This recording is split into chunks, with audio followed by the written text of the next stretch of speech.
I hope so.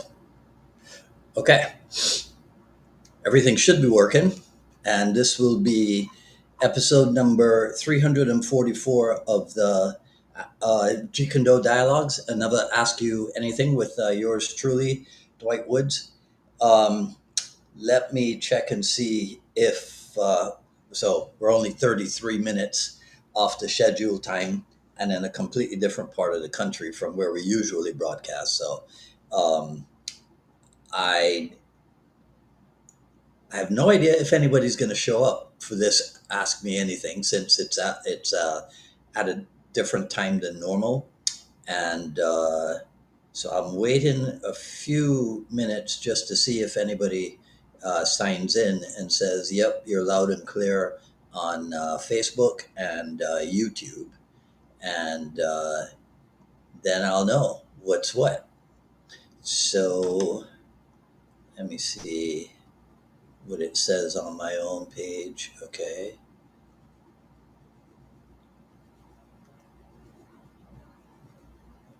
Okay. So it says that I'm live on my page on Facebook, but I don't see any reactions from anybody. So I'm going to tell you what.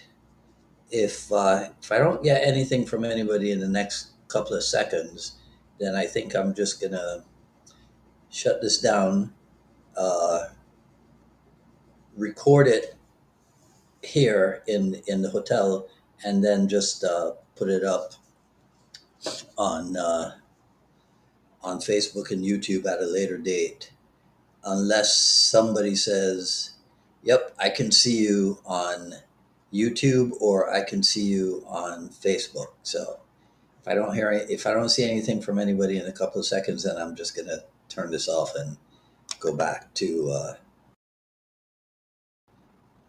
getting ready for tomorrow's seminar. So one more time.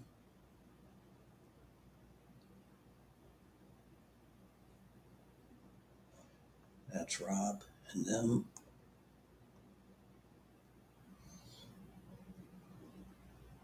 Okay. Okay. So Mark says he sees me over on the YouTube. Okay. Well, Mark, even with an audience of one, and Todd says, okay, cool. All right. So even with an audience of two, right? The show must go on, as they say. So I didn't get as many questions in this time around as I did last time. It's probably because well, it was only 3 weeks ago that we did the last Ask Me Anything. So that's not too surprising. But let me just click around here a little bit and move some stuff off the screen, and then I'll let you guys know what came in. Okay, so um, let's see, the first question, well, this one wasn't so much of a question as it was something that I wanted to comment on. So this guy says, I wish I could only study Wing Chun for a year and a half and then become a martial arts superhero. So I guess it's kind of it's a snide remark, and if he's being serious, then it's just a huge indicator of a lack of knowledge or even a lack of information on what it is that Bruce Lee um, accomplished, right? Just by saying, you know, that Bruce Lee studied Wing Chun for a year and a half and then became a martial arts superhero. Well, it's not as simple as that at all. Not at all. Right. So I'm not sure where, wait. Okay. So there we go. Mick Tully is here. Okay, Bucky's here. Bucky and I think, no, Bucky and I are not on the same time zone because Bucky's in California and I'm here in Texas. All right, Mick Tully, I have no idea where Mark Black is. Uh, okay, Mark's here, but Terry Valor is not here. It's past Terry's bedtime, Mick. That's why. Okay. All right. So this guy says he wishes he could study Wing Chun for a year and a half and become a martial arts superhero. So if he's being serious, then my suggestion to him is go study a little bit and find out what it is that that Bruce Lee actually achieved it, even with just a year and a half in Wing Chun. And cumulatively, Bruce Lee studied Wing Chun for more than that, right? Okay, so that's that. Um, Cesar Polyakov asked, from what Bruce Lee shows in the Fight and Method book, right, which I think the photographs for them were taken in 66 and 67, right? So he says, from what Bruce Lee shows in the Fight and Method to the day he died, what would you say was the most important change he made to his fight and method? Well, if we're basing it, Cesar, on the, excuse me, if we're basing it on what um, Bruce Lee showed on the pages of the Fight and Method, then I would say that there's not a whole lot of difference. Because if you look at the pages of the Fight and Method book, there are some photos of Chisao, and there's maybe one or two photos of like a trap in hands technique, but there's no instruction really, or not too much instruction on it.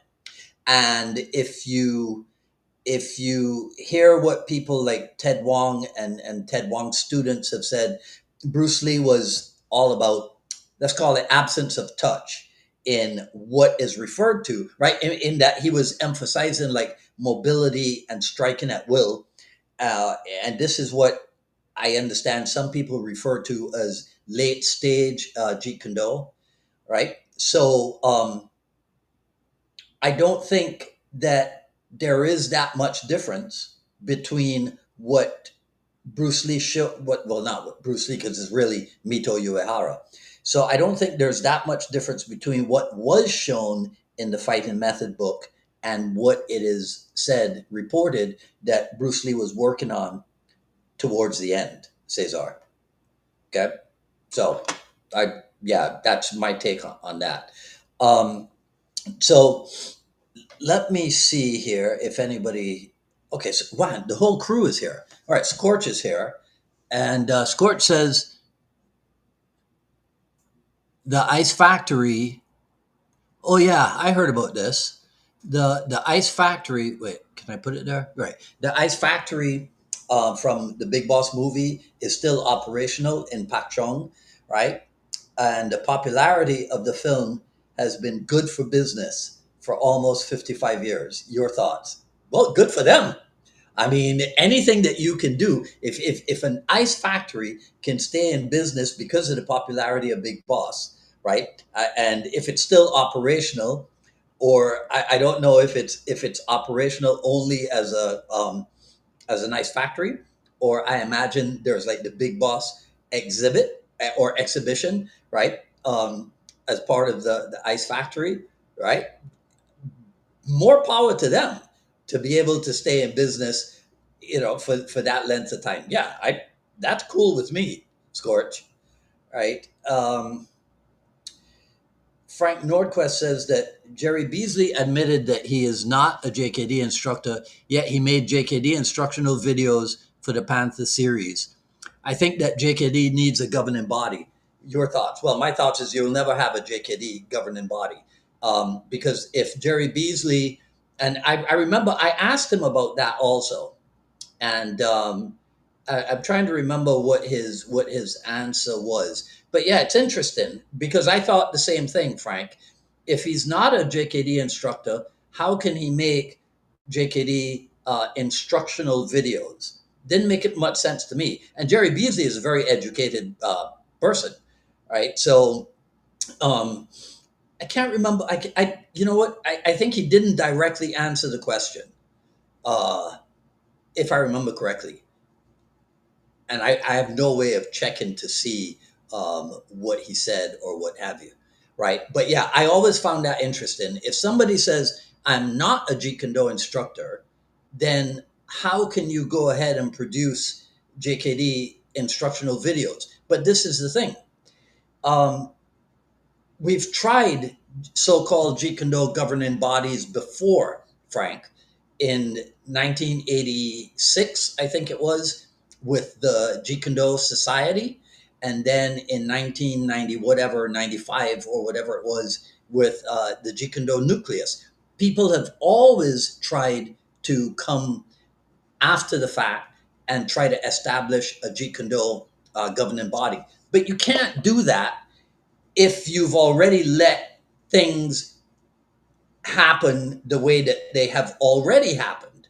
It's the whole can't put the genie back into the bottle syndrome, right? So we're all look, all you could do now. Well, actually, it's already being done because whoever it is out there that has his or her own Jeet Kune Do organization, they have a governing body for that organization. So you take somebody like Harinder Singh, right, with Jeet Kune Do Athletic Association.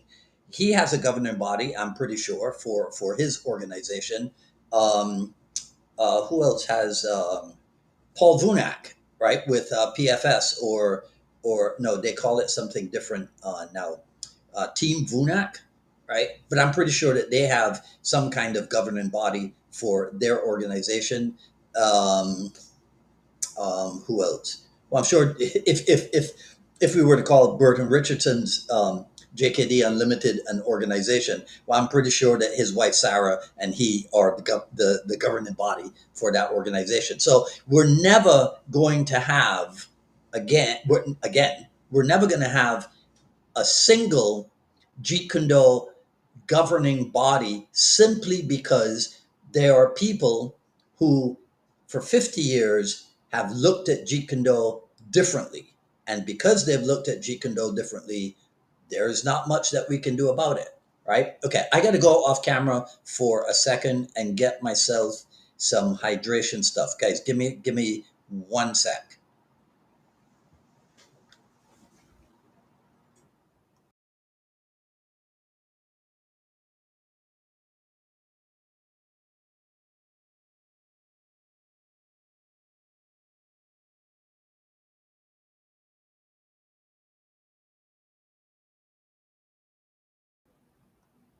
Okay, that reminds me of a joke that I saw. So it's Sylvester Stallone, Jean Claude Van Damme, and Arnold Schwarzenegger, right? And Sylvester Stallone says, "I think, I think I'm gonna, I think I'm gonna play the role of a classical composer. I'll be Beethoven." And Jean Claude Van Damme says, "I'll be Mozart." And Schwarzenegger says, "Come on, guys, I'm not going to say it." Do you get it? Do you get it? Let me know in the comments if you get that joke. Okay. Right. So, where were we? Governing body. Yeah, ain't gonna happen. Right. Okay. Joseph Harrison. Joseph always has the best questions. Right. Here's a question I've always had. Um, who in your mind? I gotta use the glasses for this. Who in your mind were the lost JKD guys that history never got to know, despite their knowledge, skill, etc. The ones who should have gotten the notoriety but didn't. It's interesting, Joseph, that you asked that because you know how Facebook sends the this the what do you call it? They send the That's it, Del. I'll be back. Very good. You must be. I wonder if you listen to classical music, Del. That's a good one.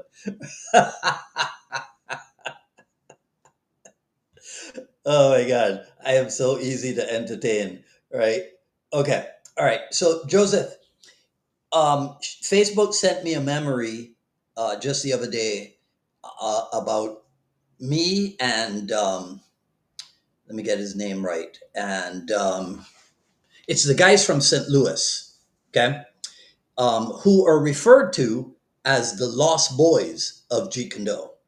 So it's Ken O'Neill is one of them, and Stanley. Which Stan's last name? Now I can't remember. I can't remember Stan's last name. Oh my gosh, Stanley. Uh, and I can't, to be honest with you, Joseph, I don't remember exactly the story of the history of Jeet Kune in St. Louis. But if you find my if you go to the channel, the Jeet Kune Dialogues YouTube channel, and look for Ken O'Neill and Stanley. Oh, this is so embarrassing. Um, I can't remember Stan's last name. But look up those two interviews, Joseph, and somewhere in there, or send me a message and I'll do it for you. I'll look it up and I'll try to get to the section where they recount the story of Jeet Kune Do in St. Louis, because I know. So Jay D'Amato, who was the guy who ran California Martial Arts Academy in 81 to 85, I think, right? But he was not the originator of Jeet Kune Do in St. Louis. It was a guy named Carl something and this other guy. So we have the Lost Boys of St. Louis.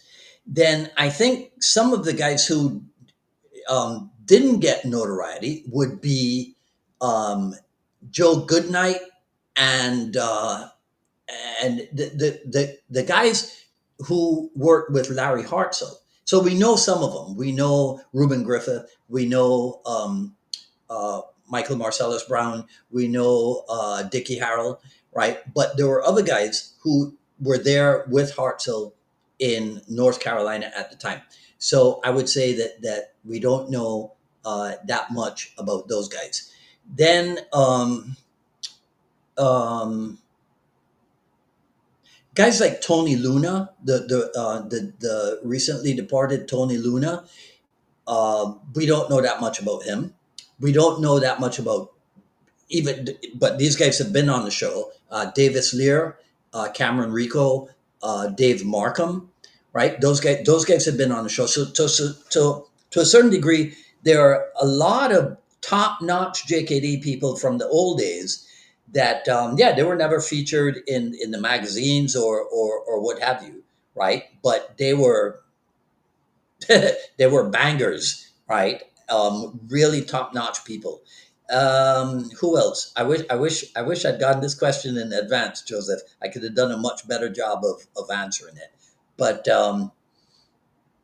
yeah, let me think about that some more. But for right now, the Lost Boys of St. Louis, and who else did I say? And then the behind the scenes guys of North Carolina. And there's probably more. There are probably guys, for example, there might be guys in Europe that we never heard about, right? Who are top notch.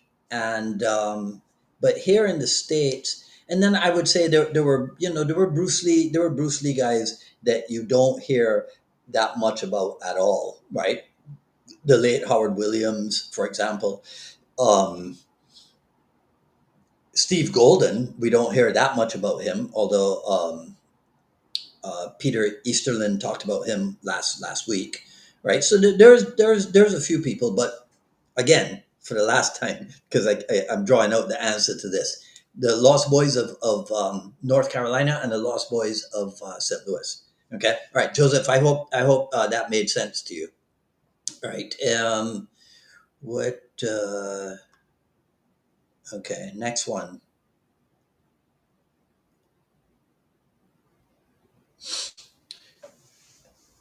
Magazine Retriever says, I once visited a kung fu and kali school in rural North Carolina that had no legitimate affiliation with JKD, but they put JKD in the school's title to attract students. Yeah, that's not surprising. People did that all the time, all the time. I don't know if they do it today. I doubt that they do it today.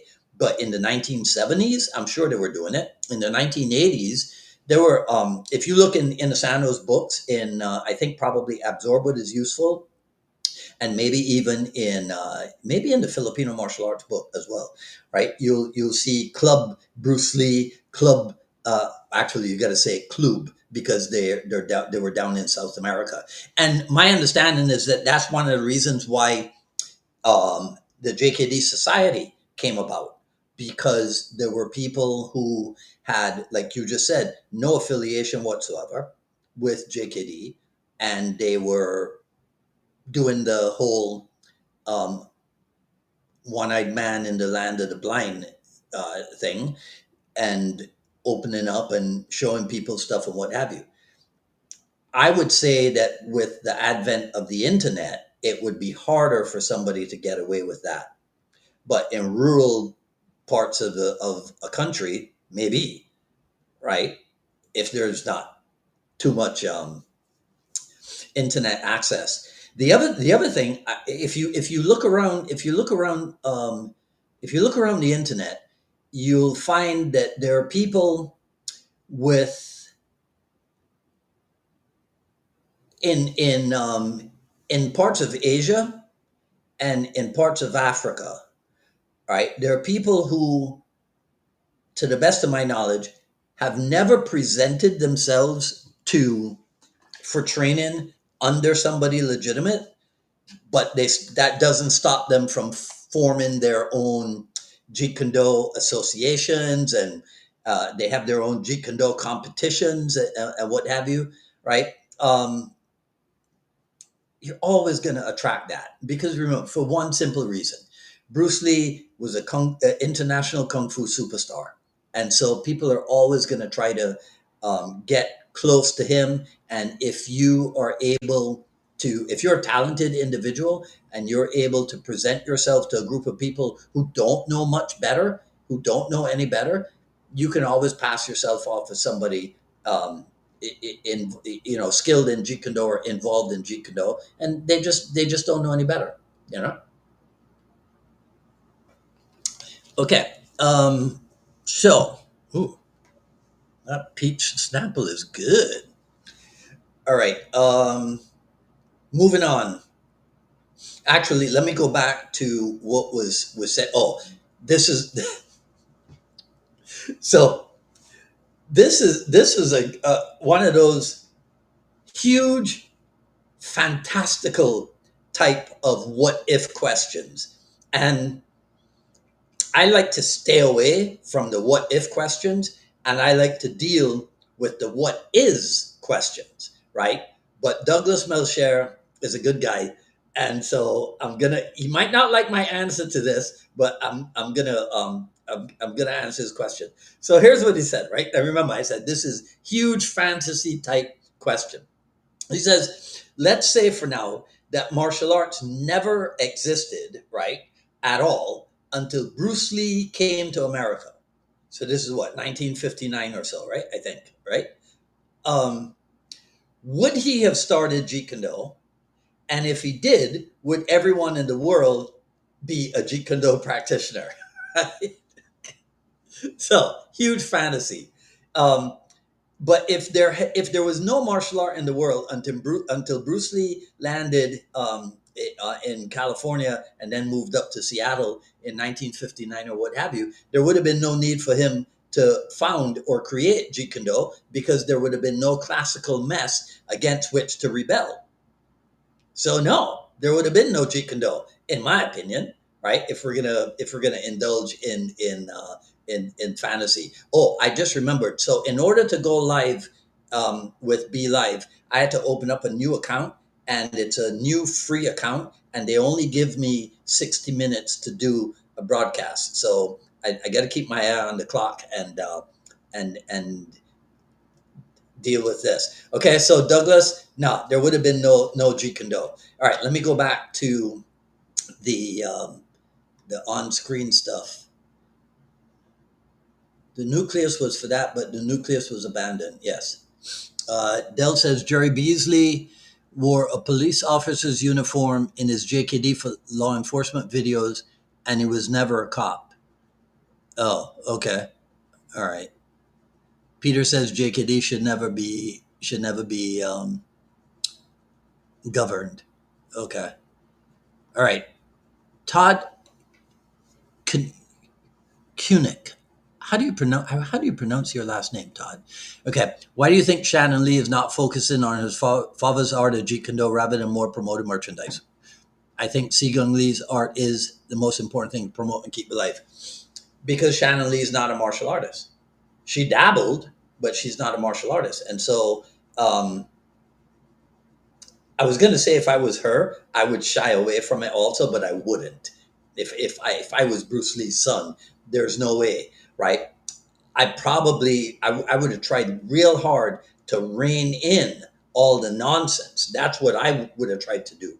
But I think that because she's not a diehard martial artist, and I don't know her personally, so I can't speak for her. But I just think that it's because of that, because of all the nonsense involved um, in Jeet Kune Do politics, that she just kind of withdrew from that and focuses more on the merchandising aspect of Bruce Lee's persona and also the promotion of Bruce Lee as a thought leader.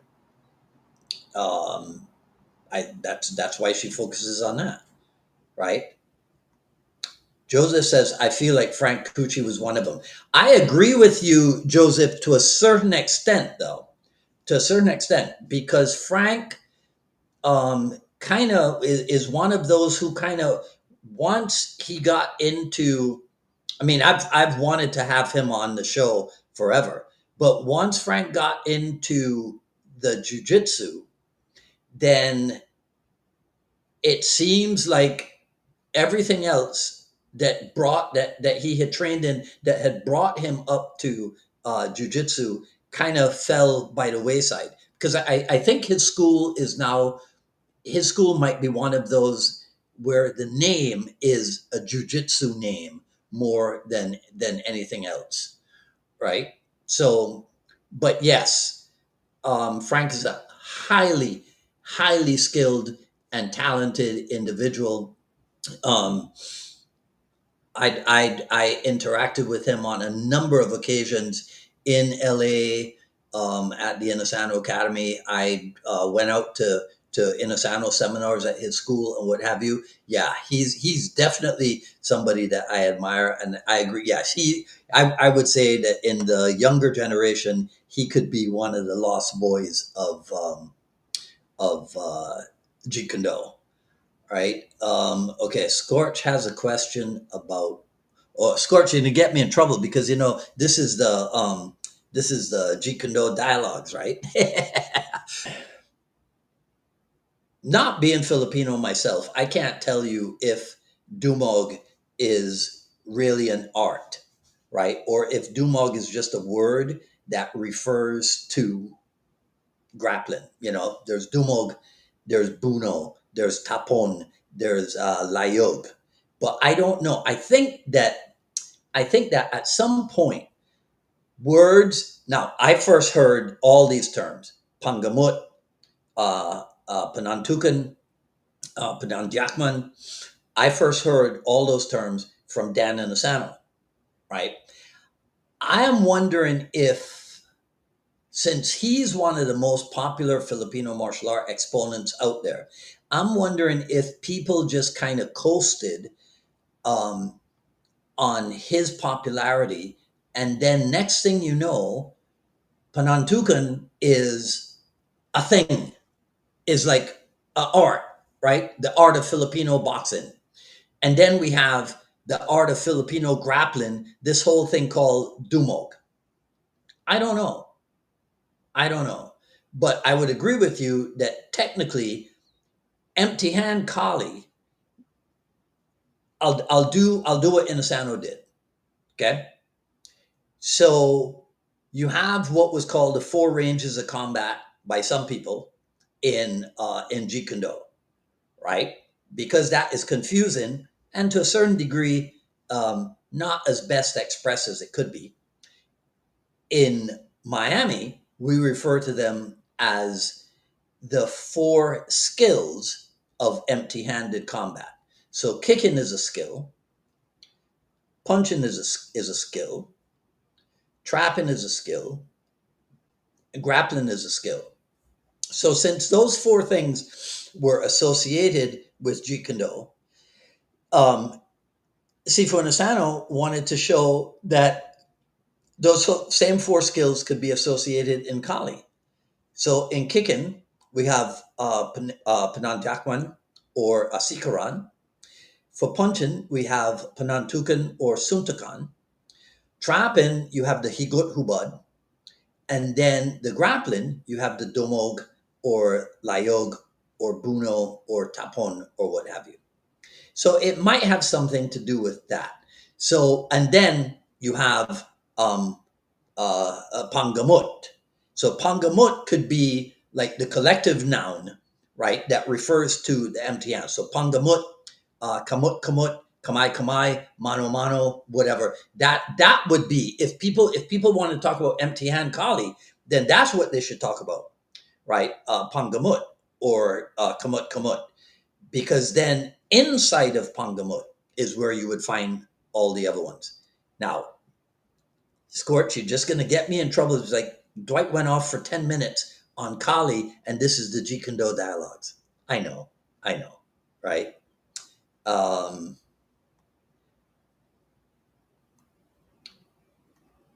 Tim Becker says that Tony Luna had the best Chinatown attendance, if I remember correctly. Ah, cool, right?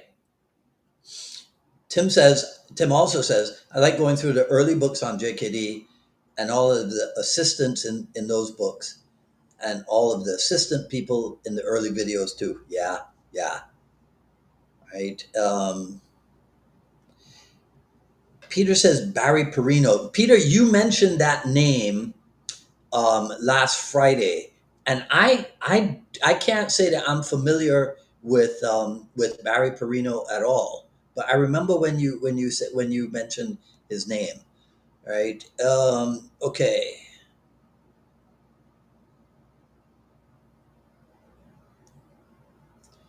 Um, Peter says Shannon Lee does not do JKD, but she seems very nice. Yes, I thought she was very nice. Um, Nick says, but all Dumog is empty-handed Kali, right? Like squares and rectangles. I don't know what that means. Oh, okay. Okay. He said he was just being funny, right? All right. Okay.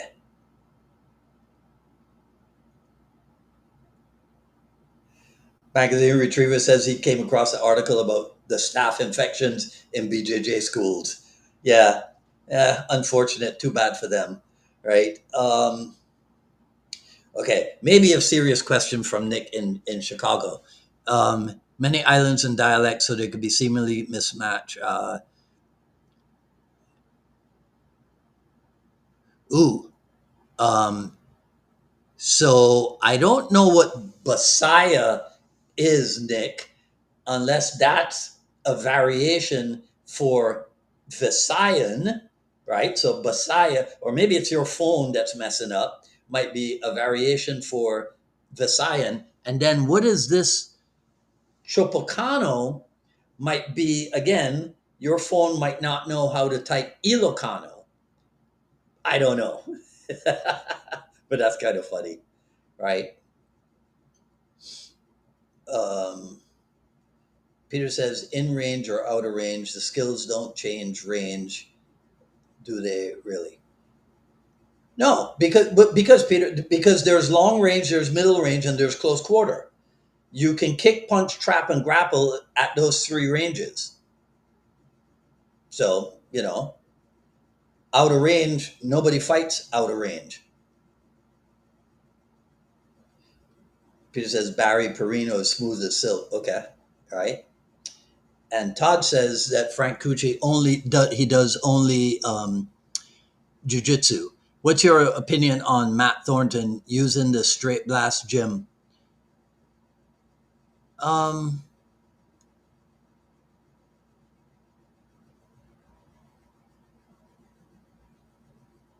well, Matt's a talented, educated guy. and he has his take on things. Um, and if Straight Blast is the name that he originated when he was more Jeet Kune Do identified, and then he had the epiphany at the hands and feet of if I understand the story correctly, at the hands and feet of Hicks and Gracie, and then he went more or even full bore into jujitsu, but he kept the Straight Blast gym. Look, it's kind of like I don't know. What would be interesting would be to find out how many people that attend an SBG school even know that SBG stands for Straight Blast Gym. They might not, right? Because sometimes that happens with acronyms that people don't even know. Like my good friend, my TCF instructor, a lot of people, right, who are involved with TCF don't know what the original acronym is for. So it could be the same thing with SBG, but I'm not going to fault anybody for going. If something came along and captured your imagination and captured and fulfilled all the promises that you needed fulfilled in martial art, and if it happened to be Brazilian jiu-jitsu and you used to be Jeet Kune Do and now you're only Brazilian jiu-jitsu, or now you're more Brazilian jiu-jitsu than you are Jeet Kune Do, or now you're Jeet Kune Do and Brazilian Jiu Jitsu, or now your Brazilian Jiu Jitsu is integrated into your Jeet Kune Do. Does that exist? Is there anybody who has integrated their Jiu Jitsu into their Jeet Kune Do, or do they all keep it separate? I'd like to know. Inquiring mind, right? But yeah, but if a guy, what let hey, people will do what they're gonna do, and so I'm not.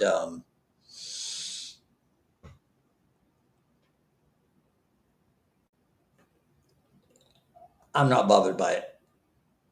Visayan equals Visayan. Visayan is how Visayan says it. Tim. Tim would know, right? Del Mountain wants to know if I own a sarong. No, I do not own a sarong. I own about four of them, right? Um, yeah, okay, and then Nick says, right, okay.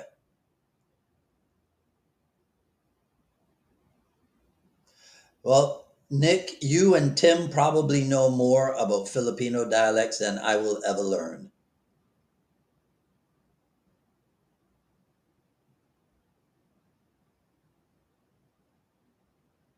Okay. All right. Okay. All right. So let me just keep going. Uh, Nick, go ahead and ask your question here because with all the travel and what have you, I never got over to Instagram, so I didn't see any questions from there. So go ahead and ask it here, and I will make sure that I get to it. Frank says, I remember when Matt was I remember when Matt Thornton was a guest on your program.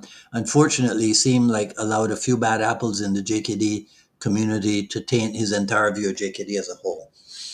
I don't. Yeah, Frank, you probably remember more about that dialogue than I do because I don't remember Matt pointing out something. But again, you know, um, what are you going to do, right?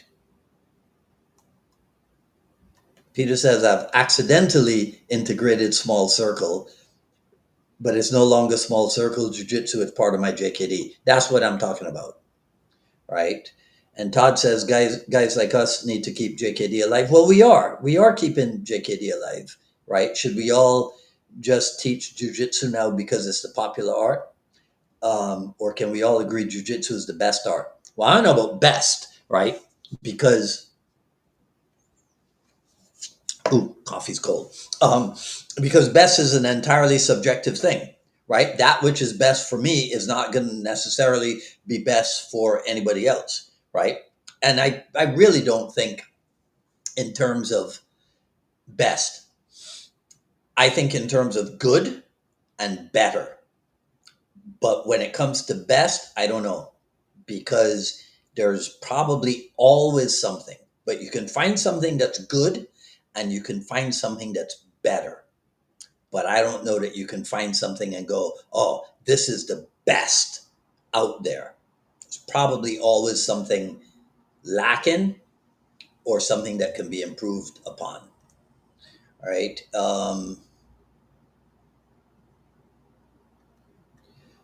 Okay. So Nick has, this is a three-part question or three questions, Nick?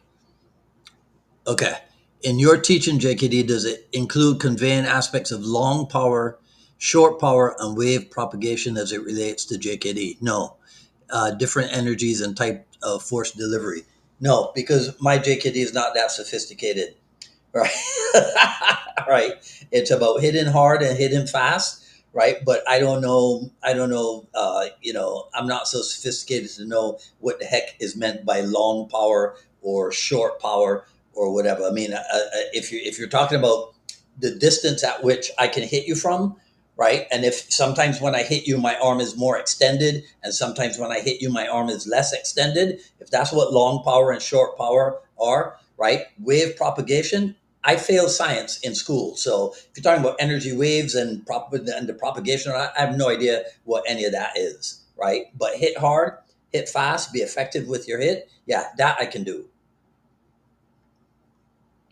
Um, Even expound upon the necessary elements of 1 inch punch or zero distance hits and adequate force production.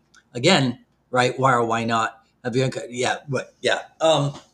So 1 inch punch is a nice demonstration gimmick, right? Um, as an example of being able to hit hard from close range. Well, yeah, but there's for some people, there's a whole lot of mysticism attached to the 1 inch punch, right? Where, I mean, it's just being able to hit without having to, without being all the way back there, right? And running into hit. And even without having to extend your arm all the way.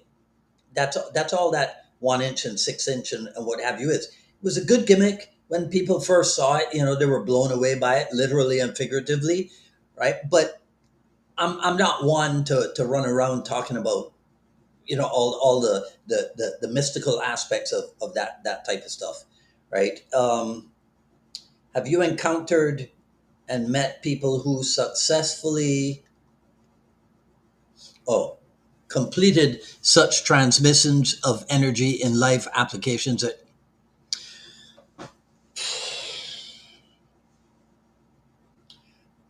I've seen people hit hard from short distance.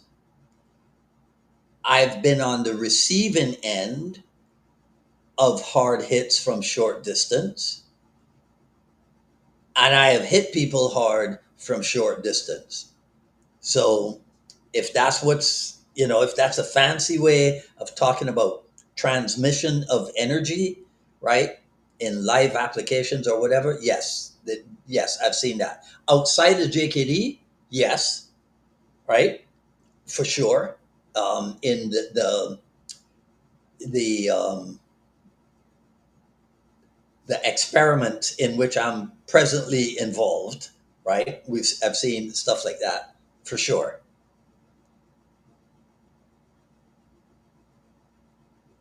Dale says jujitsu might be the best art for contracting a staph infection.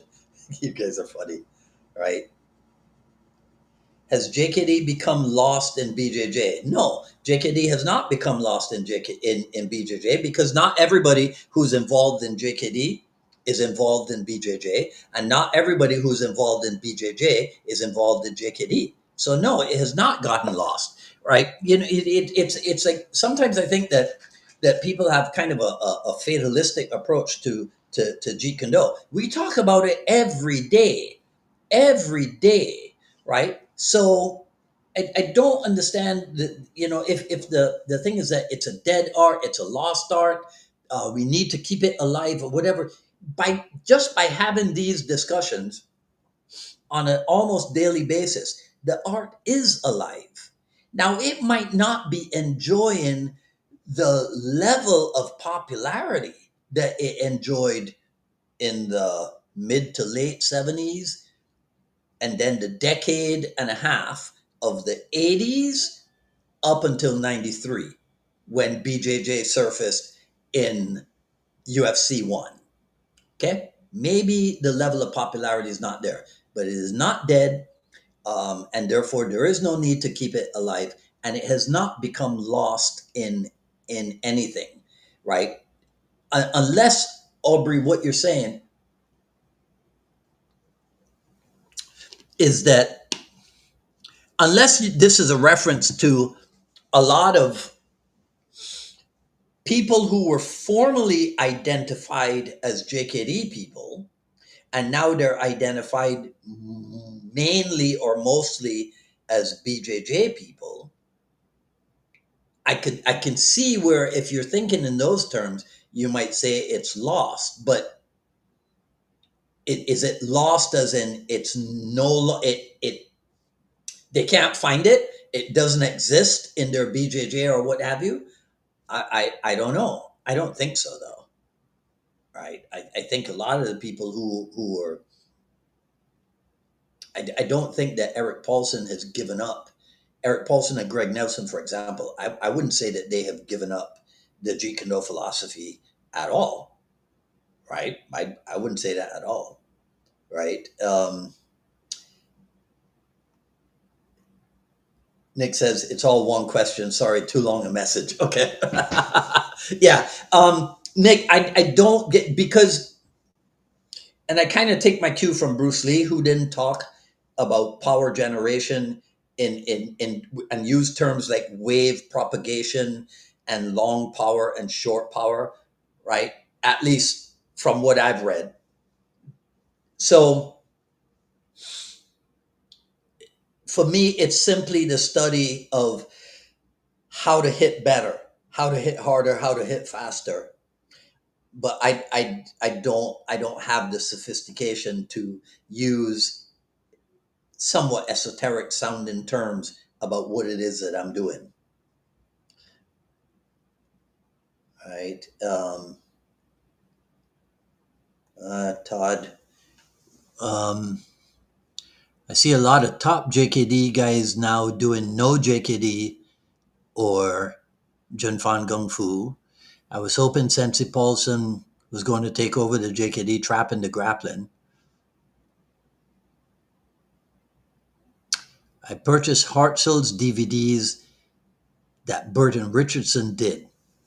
Hartzell DVDs that Burton Richardson did. I don't understand that. But does Burt have DVDs about Hartzell grappling? I don't understand that.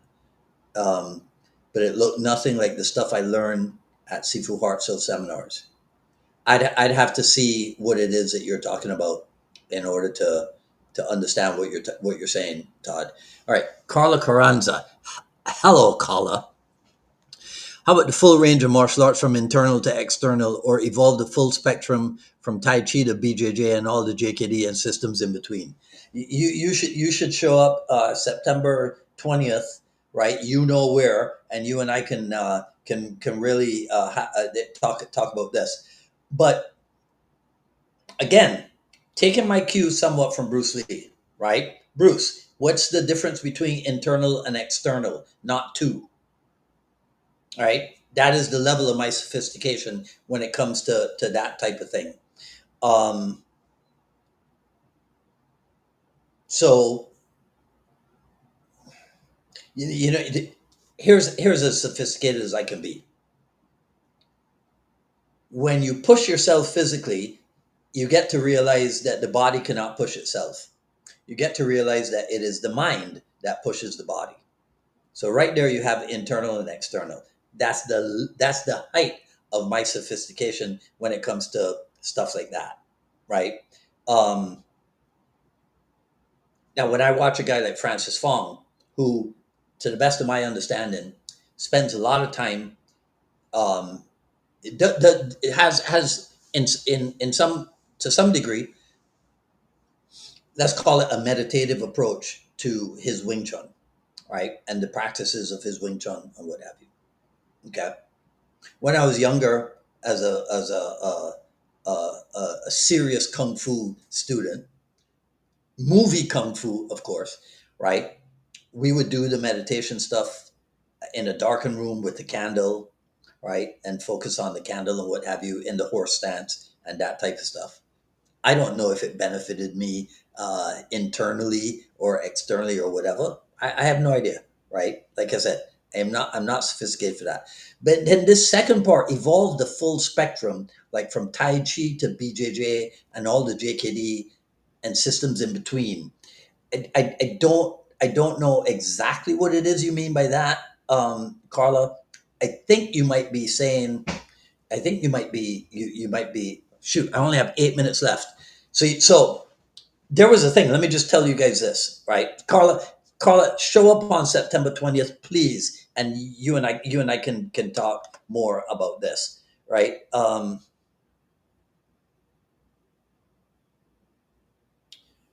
Nick says 1 inch punch is a trick of position and mechanics. Yes, but the aspects of it are mechanical.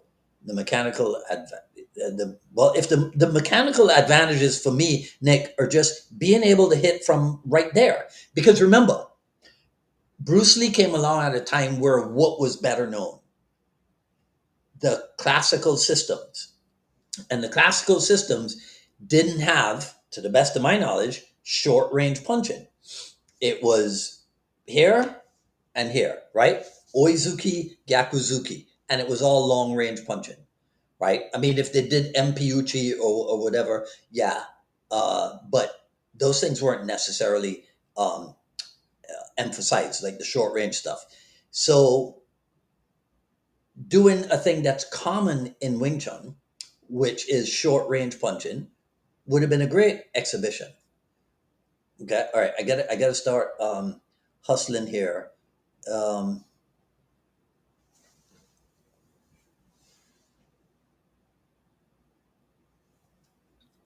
okay, we're gonna have to do. Scorch says, my two little nieces who are under the age of 10 asked me about Jeet Kune and Bruce Lee. So JKD isn't dead if people their age want to learn about it. Thank you, Scorch, right? That's what I'm saying, right? JKD is JKD. Everything else is everything else.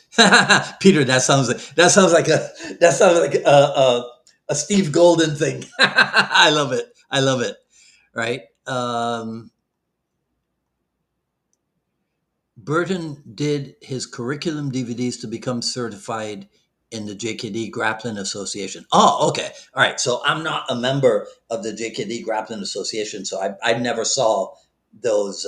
I never saw those DVDs. Um, so if I was to ever see them, then I would be able to compare and contrast them with what I saw Hartzell do, because I didn't train extensively with Hartzell, but I spent enough time in class and in seminar with him, and then um, with the early DVDs, the old DVDs, to know. Um, I wouldn't say a lot, right? But to know what Hartzell grappling looks like. So if I saw what Bert did, I would be able to comment more astutely on that, right? Magazine Retriever says that my first exposure to Bruce Lee was in a computer video game that came out in the mid 1980s. What? Bruce Lee and his legacy have stood the test of time for multiple generations. Yes, yes, I agree. Um, Okay, Tim clarifies it, right? He says that these are curriculum videos for the Hartzell organization. He took Larry's curriculum and made videos for student one to an apprentice instructor. Okay, all right, yeah. I have never seen them, but if it's Burt Richardson doing Larry Hartzell's curriculum, Todd, I don't see why I can't see how they would be. that different if that's what you said earlier, right? And Nick says Carla sounds like she's talking about JKD, right?